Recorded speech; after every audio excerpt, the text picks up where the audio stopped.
Filipino 2, Quarter 2, Week 7. Pagbabasa ng salita sa unang kita at pagpapantig. Sa araling ito, ikaw ay inaasahang makababasa ng mga salita sa unang kita at nakakapagpantig ng mga salita. Babasahin natin ang mga sumusunod na salita. Ako muna ang magbabasa, pagkatapos ay babasahin nyo. Si, ay, tayo, kayo, sina, saan. Kayo naman.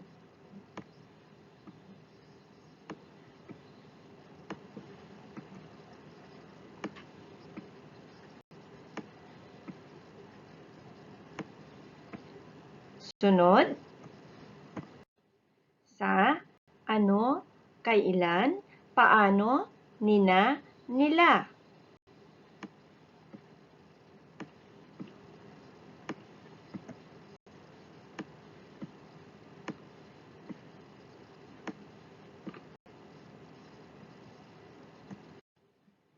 Ko, kaya, nasaan, ng, mga, ikaw.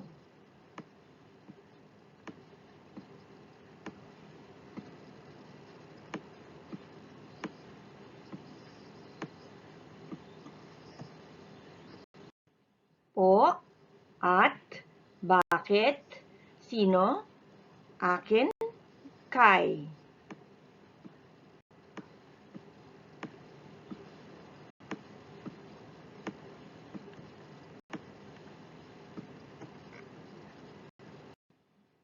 Ano, para, natin, lamang.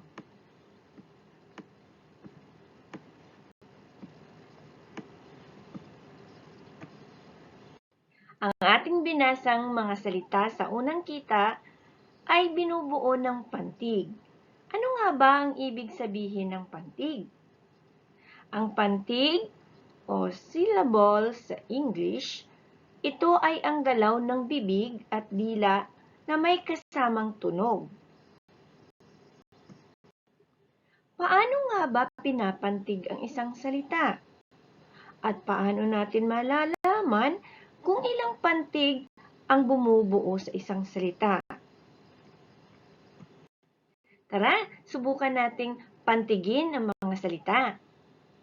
Ang salitang check, track, tren ay halimbawa ng mga salitang isa lamang ang pantig. Ang salitang bago ay binubuo ng dalawang pantig, ba at go.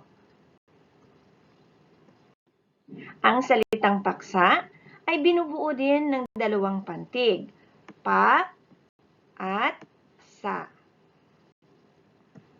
Payong, pa at yung. May dalawang pantig din. Ang salitang mayaman ay binubuo ng tatlong pantig, ma, ya, man. Ang salitang kalabaw ay binubuo ng tatlong pantig, ka, la, baw. Samantalang, ang salitang naglalaro ay binubuo ng apat na pantig, nag, la, ro. Bayanihan, ba, ya, ni, han.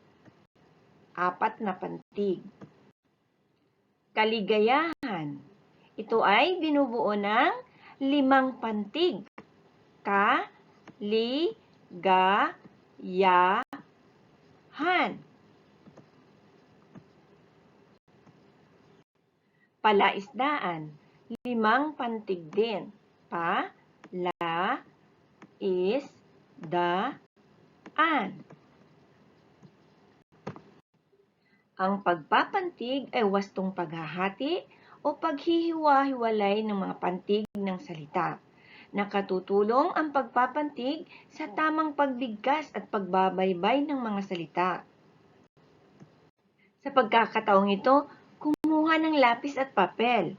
Paunahan ng sulat ng tamang pantig ng salita.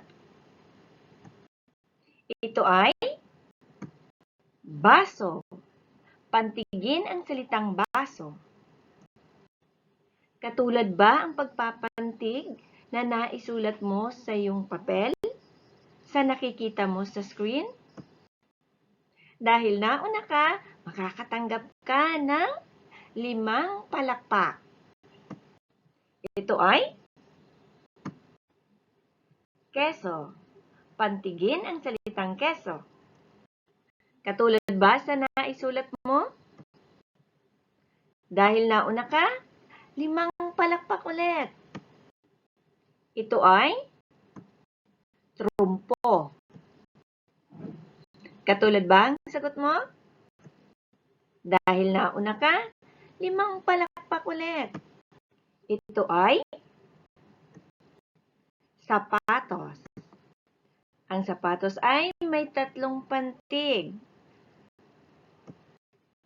Dahil nauna ka ulit, 5 palakpak. Ito ay radyo. Ang salitang radyo ay may 2 pantig. Dahil natapos mo ang gawain, very good ka. Tandaan, ang pagpapantig ay wastong paghahati o paghihiwalay ng mga pantig ng salita. Nakatutulong ang pagpapantig sa tamang pagbigkas at pagbabaybay ng mga salita.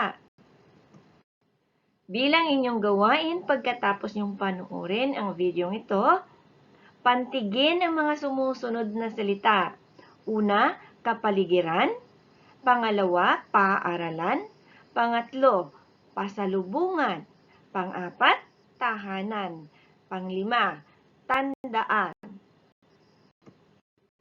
Paalam! Hanggang sa muli!